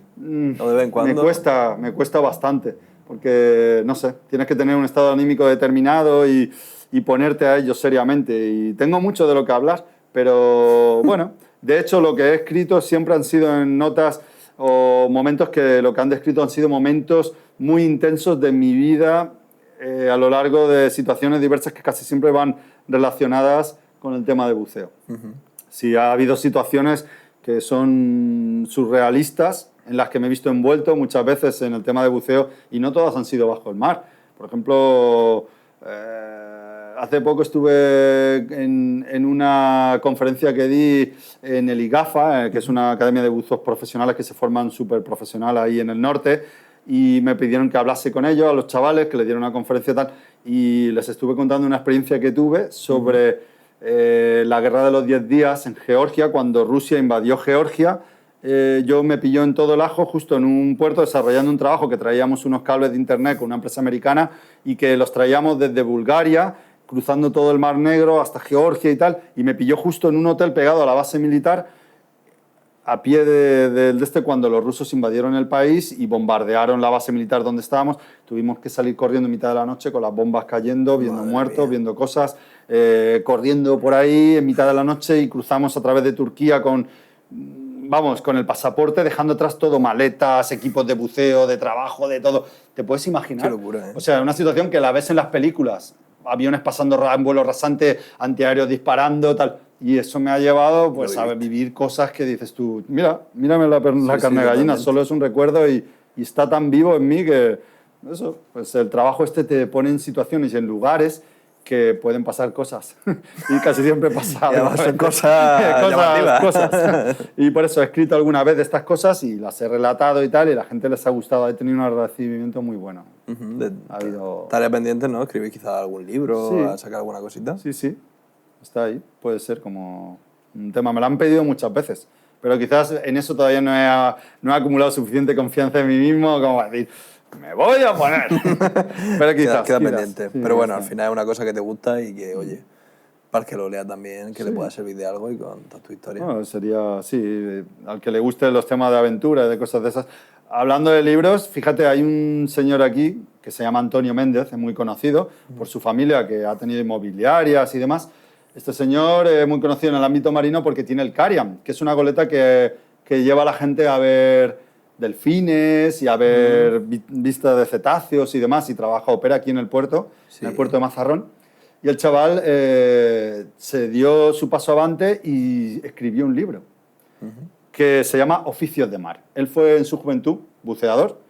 Yo he sido amigo de su familia desde años remotos y él pues utilizó el esquema de mi vida personal como uno de los personajes en su novela que se basa aquí en el puerto de Mazarrón y totalmente la recomiendo porque mezcla un poquito de traficantes de drogas que traen hachís del norte, buscadores de tesoros submarinos porque hay varias leyendas basadas en hechos reales de tesoros que hay hundidos aquí en la costa mazarronera, mezcla personajes singulares del puerto y conocidos reales, personas que existen, entre ellas me mete a mí como uno de los actores principales de su novela utilizando un poco ciencia ficción, pero la raspa de lo que ha sido mi vida en cuanto a lo mejor haber estado aquí en el puerto viviendo, ser un buzo de saturación, pilotar vehículos de estos submarinos.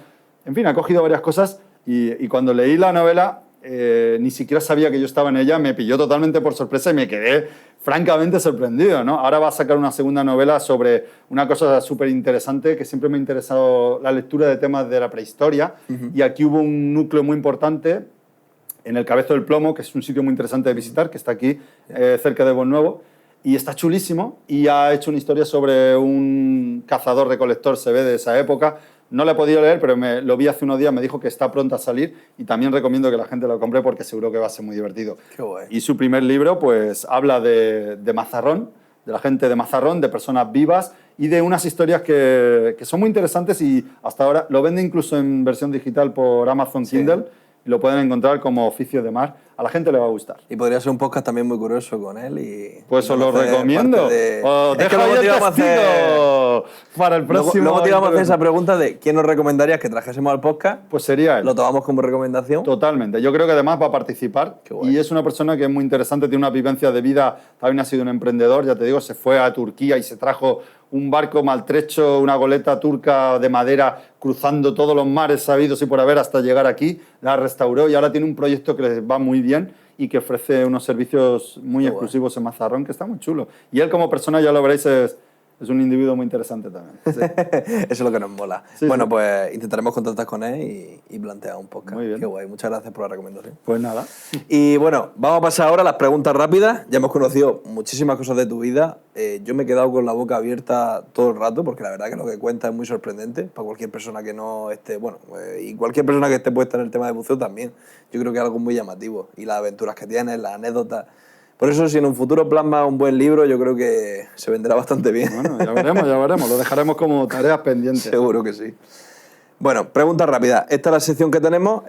Preguntas y respuestas muy cortas. Ok. Preguntas que te vamos a ir lanzando así y luego pasaremos a la sección del diario y ya cerraremos el programa. Empezamos. Mejor sitio para vivir. España, sin lugar a dudas. Tu mayor logro hasta ahora. Mi hija, quizás. ¿Cómo te describirías en 3 palabras?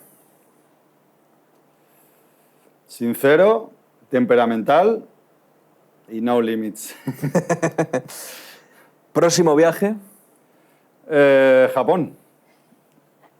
Dentro Lo de tenemos mucho. ya decidido, sí. Acabamos de hacer una a Costa Rica y nuestro próximo, hacemos un viaje al año, queremos hacer un viaje al año fuera del país y queremos ir Eso a no te Japón. preguntaba antes, ¿viajáis mucho? ¿Viajas mucho? Por trabajo, Bueno, muchísimo. aparte de trabajo. Y sin trabajo también porque fue una parte de nuestros gustos y tanto hacemos Camino de Santiago cada vez que podemos, hemos hecho varias veces, es una cosa que nos apasiona y desde aquí lo recomiendo a todo el mundo, ya sea en compañía, solo, yo lo he Ya hecho como todas las experiencia, posturas. ¿no? He ido en invierno, en verano, en todas las épocas. Y es una cosa que te enriquece como persona y como todo, porque vas a disfrutar mucho. También es un reto, ojo, Claro, sí, sí, pero buen reto. pero buen es un reto. buen reto. Hay que prepararse antes de ir, pero está muy bien. Lo recomiendo. Próximo viaje, Japón. ¿Tienes alguna fobia? Fobias. De crío, sí. Tenía fobia a la oscuridad y a los vampiros. Pero Y ahora ya- me hice espeleólogo, me las quité a las bravas. Me hice espeleólogo por eso, para quitarme los ¿Sí? miedos a la oscuridad. Y Ah, eso, viene sí, de sí. ahí. Toma ya. Sí, siempre he enfrentado así los miedos. Qué guay. Banti. A romperla. ¿Tienes alguna manía curiosa? Soy un poco tiquismiqui a la hora del orden y eso, me gusta tener las cosas siempre ordenadas. No soporto mucho que estén las cosas... Soy un poco Ikea.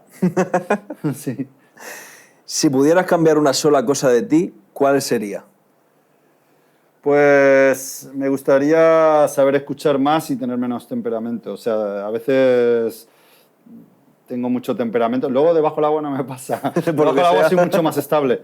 Quizás es por la refrigeración, no lo sé. Yo creo que va a ser eso. Me gustaría escuchar más y para aprender a desarrollarme más como persona, ¿no? A ser mejor persona. Y a veces tengo mucho temperamento. ¿Trabajo anterior?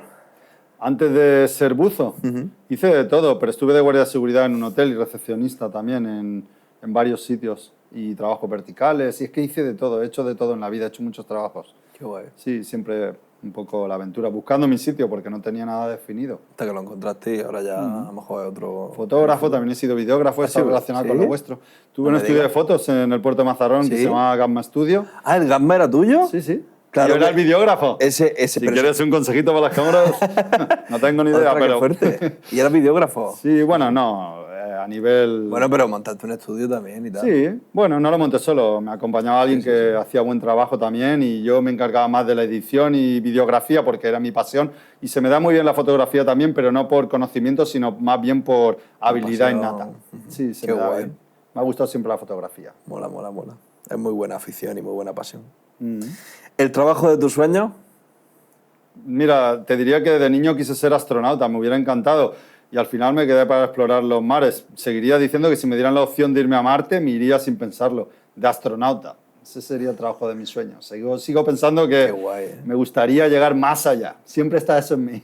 De hecho, hubo una compañía privada que estuvo buscando gente para hacer un proyecto que iban a dar la vuelta por fuera de la esfera global, no sé qué. Y estuve rellenando el currículum y me presenté de voluntario. No me cogieron, pero sí que me pero lo presenté de intentaste. voluntario por si acaso me cogían para poder ser astronauta.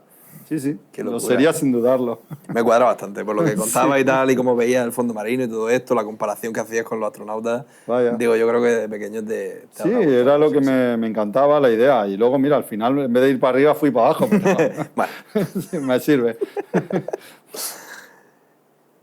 ¿Serie que estés viendo ahora mismo o película que hayas visto recientemente? Estoy viendo Caos. Caos, que va sobre... Siempre me ha gustado mucho el tema de la mitología griega y leo mucho sobre temas de conquista de romanos, de la historia y demás. Y estoy viendo en Netflix Caos, que es una serie... Básicamente acaban de ponerla hace poco, pero está muy interesante y va sobre dioses griegos relacionándose con humanos. Es un concepto muy interesante sobre cómo seríamos si hubiéramos desarrollado, en vez de hacernos al cristianismo, pues continuar en el politeísmo creyendo pues, en Zeus, en esto, pero además en la historia los dioses están vivos e interactúan con los humanos de una manera muy retorcida. O sea que la recomiendo, está muy bien. Caos. ¿En qué, o bueno, mejor dicho, qué haces cuando estás de bajón? De bajón. Normalmente me apoyo mucho en mi pareja, que es un efervescente y es mi punto de apoyo. Cuando estoy de bajón, pocas cosas consiguen levantarme el ánimo, pero ella, a base de insistir y de estar ahí, hola Raquel, ella lo consigue. Qué Sí. bonito. ¿Crees en Dios? Nunca he creído en Dios como tal. Desde que tengo ya un poco de uso de razón, de pequeño sí que me creí todo lo que me dijeron por cómo funciona el cerebro. Mi tía era monja y cada vez que iba allí sometía a un interrogatorio a una monja de clausura, me rodeaba de 20 monjas y empezaba a hacer preguntas y preguntas porque era muy inquieto y me preocupaba que estaba perdiendo la fe según evolucionaba en la vida, hasta que la perdí totalmente. No creo en Dios, pero obviamente sí que creo que el ser humano no tiene las respuestas ni el conocimiento suficiente para entender. Es como si a una hormiga le quisiéramos enseñar astrología. No tiene el cerebro ni los mecanismos para poder entender cómo funciona. Entonces sí que creo que hay organismos o seres muy por encima de nosotros, pero ni de lejos las respuestas que hemos dado siempre a la religión para simplemente responder a preguntas que no tenemos. Todos se han inventado una historia y cada uno se ha inventado la que le cuadra. Pero está bien que haya religiones hasta cierto punto para ayudar a la gente. Más allá de eso, no me gusta que... En el futuro creo que, muy en el futuro, las religiones desaparecerán. Total. Creo. Sí. Y antes la iglesia, bueno, en fin. Todo eso desaparecerá. Es evolución. Está claro. Y coherencia. Si pudieras tener un superpoder, ¿cuál sería? Mira, ante eso te voy a decir un pequeño chiste, pero muy cortito.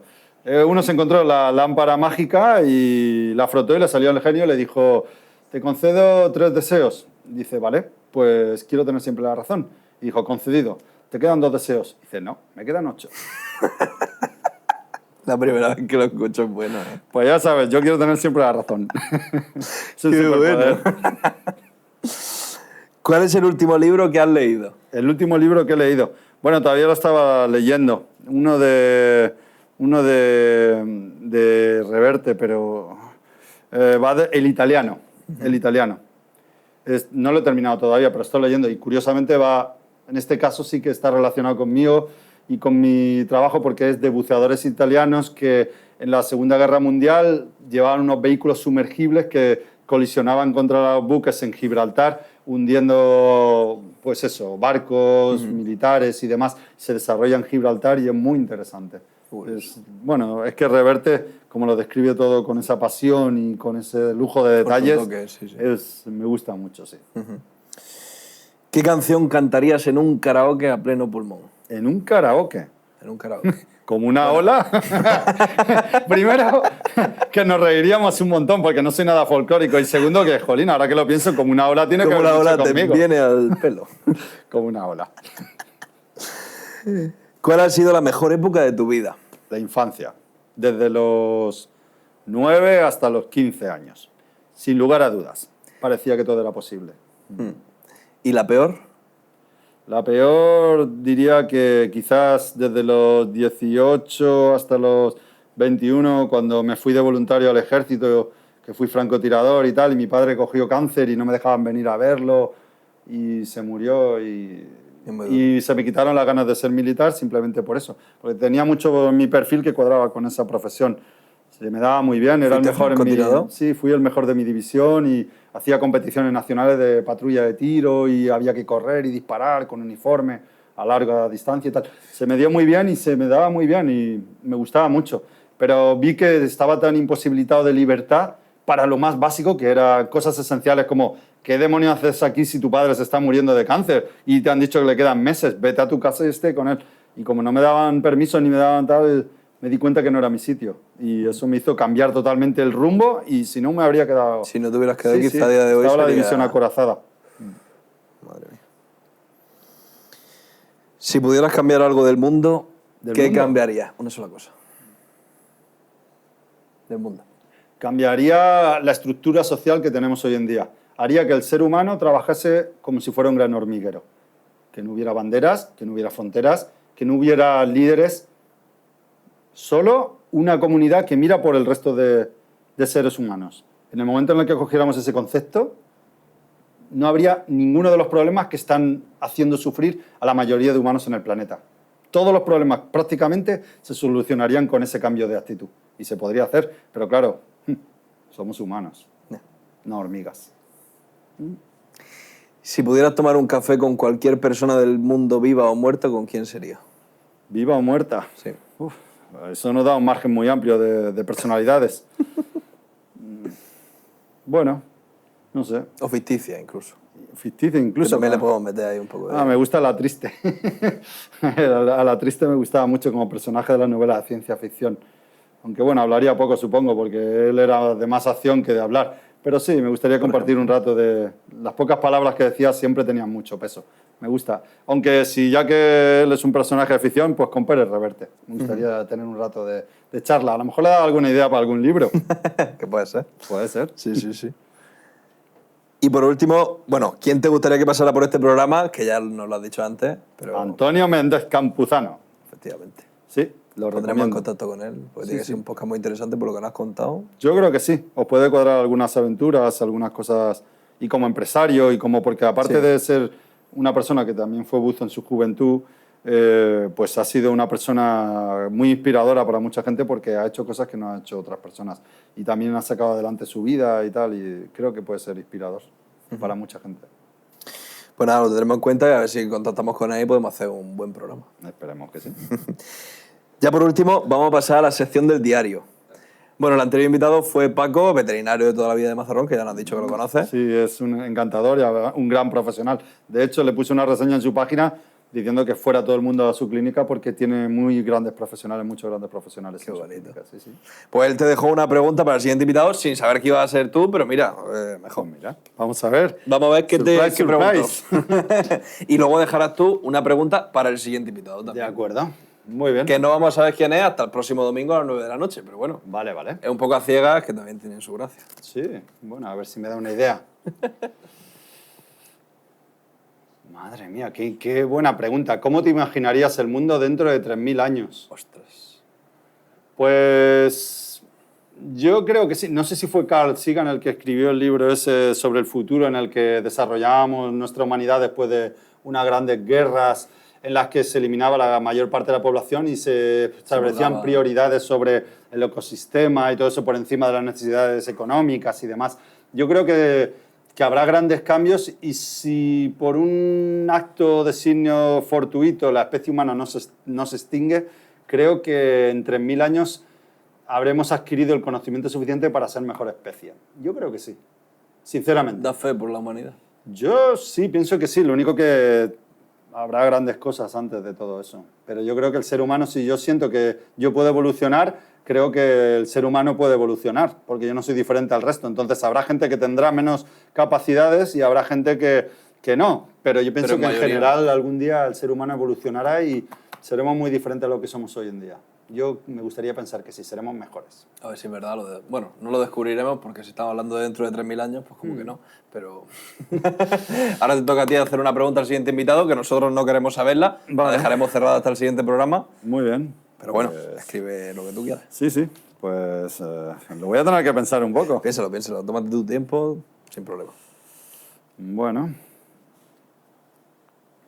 ¿Cómo? Vale. Ya tenemos la pregunta. La tenemos. Vamos a cerrarlo, que yo no quiero verlo. ¿No quieres verlo? Bueno, a ver si te puede dar curiosidad. Yo no voy a decir nada. Que lo mismo luego, cuando estemos aquí solos, pues lo mismo le he hecho un vistazo. Nunca lo sabremos. No, puede ser que no. Pues nada, ha sido un placer. Yo creo que de última, si quieres dejar alguna reflexión, alguna cosa, algún mensaje para la gente. Hemos hablado de cosas muy interesantes, hemos descubierto tu profesión, hemos descubierto un poquito más sobre ti. Quizá en un futuro lo descubramos más con un libro o con más vídeos, ¿no? También en tus redes sociales, que las dejaremos por aquí en la descripción. Gracias. Y de verdad, yo me lo he pasado súper bien viendo tu historia y que tú nos cuentes todas estas cosas que son, ya te digo, muy llamativas. Y yo estaba todo el rato con la boca abierta. O sea sí, pues te lo agradezco. Bueno, yo lo único que voy a decir, sobre todo, es cuando empecé con esta profesión, fue simplemente pues, de buceo, que era algo muy normal, y cuando empecé a especializarme, tuve que dar ese paso, como te digo, a saltar al extranjero, pedir un crédito en los bancos, un dinero que no tenía y todo eso, y creer en mí. Pues yo lo que voy a decirle a la gente es que crea en sí mismo, que pienses que todo lo que te propongas, si luchas lo suficientemente con insistencia, con fuerza y con pasión, lo vas a conseguir. Si no tienes eso, no tienes nada en la vida. Eso es lo más esencial. Lucha por todo, por pequeñas cosas y por grandes cosas, pero sobre todo cree en ti. Qué bonito mensaje, pues muchísimas gracias. Y encantado de conocerte. Y nada, muchas gracias y a vosotros vemos la semana que viene.